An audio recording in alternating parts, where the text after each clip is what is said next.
প্রিয় ভাইয়ের আমার, তাহলে বিএনপিরা আওয়ামী লীগকে আনতে চাচ্ছে কেন? কারণ একটাই, যে বাংলাদেশে একবার যদি ইসলামী দলগুলো দ্বিতীয় আপনার বিরোধী দলে চলে যায়, তাহলে বাংলাদেশে আর কেউ এই খেলাফত প্রতিষ্ঠা ঠেকাতে পারবে না। খেলাফত একবার যদি প্রতিষ্ঠা হয়, তাহলে বাংলাদেশের মানচিত্রে আর কোনো গণতন্ত্র থাকবে না, গণতন্ত্রের কবর রচিত হবে। কথা বলেন ঠিক কিনা? গণতন্ত্রের কবর রচনা হইলে আওয়ামী লীগ বিএনপি খালাতো ভাই মামাতো ভাই, মুদ্রার এপিট ওপিট, সবাই কি যাবে? সবাই মাঠে মারা যাবে তার রাজনীতি করে লাভের জন্য। আর আমরা রাজনীতি করি ইসলাম প্রতিষ্ঠা করার জন্য, খিলাফত প্রতিষ্ঠা করার জন্য। আমাদের লাভ আছে, আমাদের লাভ দুনিয়াতে আমরা শান্তিতে বসবাস করব, পরকালে আল্লাহর কাছে জান্নাত পাবো ইনশাআল্লাহ।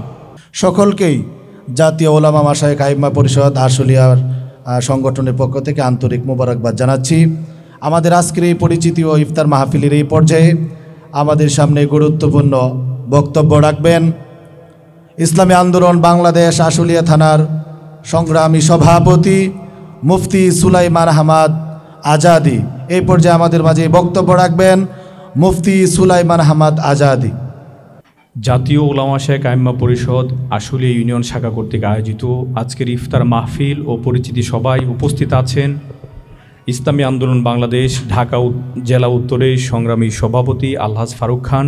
উপস্থিত আছেন আশুলিয়ার সবচেয়ে শক্তিশালী সংগঠন উলামা আইম্মা পরিষদের সংগ্রামী সভাপতি জনাব আলিনুর সাহেব সহ উপস্থিত আরও দায়িত্বশীল বৃন্দ, সকলকে জানাই আন্তরিক শুভেচ্ছা এবং মুবারকবাদ।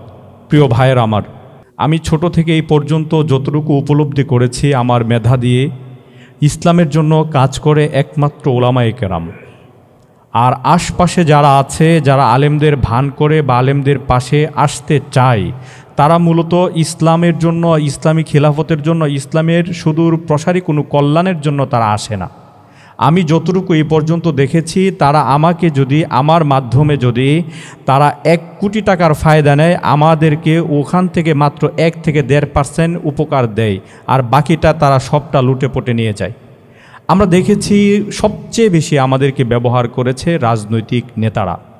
আমাদের বাংলাদেশের উলামায়ে কেরাম সবচেয়ে বেশি ব্যবহৃত হয়েছেন রাজনৈতিক নেতাদের মাধ্যমে। কারণ আলেমরা সবসময় সহজ সরল থাকেন, তারা নামাজি পড়েন, তারা রোজা রাখেন, তারা তাহাজ্জুদ গুজার। সে যেহেতু নিজে অনেক ভালো মানুষ, তাই সবাইকে ভালো মনে করে আমরা বারবার শয়তানদের মাধ্যমে আমরা ধোঁকা খাচ্ছি। ফলশ্রুতিতে কি হচ্ছে? দিন দিন এই বাংলাদেশে ইসলামী খেলাফতের জন্য একদিক দিয়ে অযোগ্য হয়ে উঠছে। কিভাবে বলতে পারেন? আজকে দেখেন বিএনপির মতো সংগঠন ইসলামী খেলাফতের বিপক্ষে স্পষ্টভাবে কথা বলে, যেই কথাটা তারা বিগত 20 বছর বা 15 বছর আগে বলতে পারে নাই। কেন বলছে? কারণ তারা আগে এই কথা প্রমাণিত করেছে যে আমরা বাংলাদেশে ইসলামী মূল্যবোধের সরকার। আজকে দেখেন তো হেফাজতে ইসলামের উপর কি পরিমাণ জুলুম, নির্যাতন, নিপীড়ন চালানো হয়েছে। অথচ এই হেফাজতের অনেক আলেমরা যারা বিভিন্ন দলের সাথে জড়িত ছিল, তারা রাজনৈতিকভাবে আওয়ামী রাজনীতির সাথে জড়িত এবং বিএনপি গণনা রাজনীতির সাথে জড়িত। কথা বলেন ঠিক কিনা? আলেমদেরকে ব্যবহার করে বারবার তারা এমনভাবে লাঞ্ছিত, অপমানিত করেছে। আজকে বিএনপির বড় বড় নেতারা বলতে চায়, এবং তারেক রহমান সাহেব তো বলেছেন যে ইসলামী খেলাফতের উত্থান হলে বাংলাদেশে গণতন্ত্রের কবর রচিত হবে। আচ্ছা বলেন তো, আমরা কি বাংলাদেশে গণতন্ত্রের কবর রচনা করতে চাই না? এটি কেন হয়েছে? আমার উপলব্ধি, আমাদের মতো সহজ সরল আলেমদেরকে তারা ব্যবহার করেছে। কিছু কিছু দাগি দাগি আলেম, যাদের ওপরে লিবাস ছিল খিলাফত প্রতিষ্ঠার, কিন্তু ভেতরে অন্য কিছু। এই জন্য উলামায়ে হজরতদের কাছে আমার অনুরোধ থাকবে, দেশের রাজনীতি নিয়ে আমাদের ভাবতে হবে। আজকে দেখেন তো আওয়ামী লীগকে বিএনপি কেন আনতে চাই? এটা প্রশ্ন করি নিজেকে। কারণ হচ্ছে আওয়ামী লীগকে যদি এইবার নির্বাচনে না আনা হয়, তাহলে ইসলামী দলগুলো সে যে নামে আসুক না কেন দ্বিতীয় বিরোধী দল হবে। আর যেই দল বাংলাদেশে বিরোধী দল হয়, পরবর্তী তাদের ইতিহাস কি? তারা সরকার গঠন করে। কথা বলেন ঠিক কিনা? এখন যদি আওয়ামী লীগকে যদি নির্বাচনে আনা যায়, তাহলে ইসলামী দলগুলো তৃতীয় শক্তি হবে। তাই তৃতীয় শক্তি থেকে দ্বিতীয় শক্তি পৌঁছাইতে অনেক দেরি লাগবে। কারণ যেই ছেলেরা, যে আলেমদেরকে তারা নির্যাতন করেছে, জুলুম করেছে, শত শত নয় লক্ষ লক্ষ মানুষকে হত্যা করেছে, তাদেরকে 2 মাস 3 মাস পরে এখন সহানুভূতি দেখায় যে না, ওদেরকে দেশ ছাড়া করা ভালো হয় নাই। সহানুভূতি দেখাচ্ছে না? 5 বছর পরে বাঙালিরা কি আওয়ামী লীগের ইতিহাস মনে রাখবে, নাকি সবাই গেট গেট করে নৌকায় সিল মারবে? প্রিয় ভাইয়ের আমার, তাহলে বিএনপিরা আওয়ামী লীগকে আনতে চাচ্ছে কেন? কারণ একটাই, যে বাংলাদেশে একবার যদি ইসলামী দলগুলো দ্বিতীয় আপনার বিরোধী দলে চলে যায়, তাহলে বাংলাদেশে আর কেউ এই খেলাফত প্রতিষ্ঠা ঠেকাতে পারবে না। খেলাফত একবার যদি প্রতিষ্ঠা হয়, তাহলে বাংলাদেশের মানচিত্রে আর কোনো গণতন্ত্র থাকবে না, গণতন্ত্রের কবর রচিত হবে। কথা বলেন ঠিক কিনা? গণতন্ত্রের কবর রচনা হইলে আওয়ামী লীগ বিএনপি খালাতো ভাই মামাতো ভাই, মুদ্রার এপিট ওপিট, সবাই কি যাবে?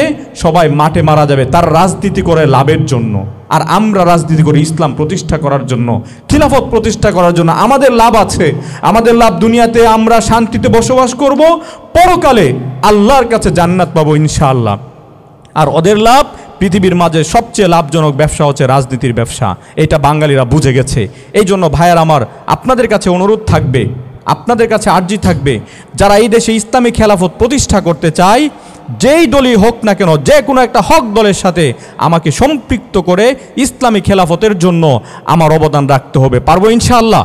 তাহলে আমাদের যে অনেক অবদান আছে, এর সাথে যখন খেলাফত প্রতিষ্ঠা করার কাজটা যখন আমরা বেগবান করতে পারবো, বাংলাদেশকে যেমন আমরা হাফেজের রাজধানী করতে পেরেছি, মসজিদের রাজধানী যেমন আলেমরা করতে পেরেছে, বেদাত মুক্ত সমাজ যেমন আলেমরা উপহার দিয়েছে, ইনশাআল্লাহ গণতন্ত্র মুক্ত খেলাফত সহ এই শাসন ব্যবস্থা বাংলাদেশে আলেমরা দিতে পারবে, যদি তারা সঠিকভাবে মাঠে নামে।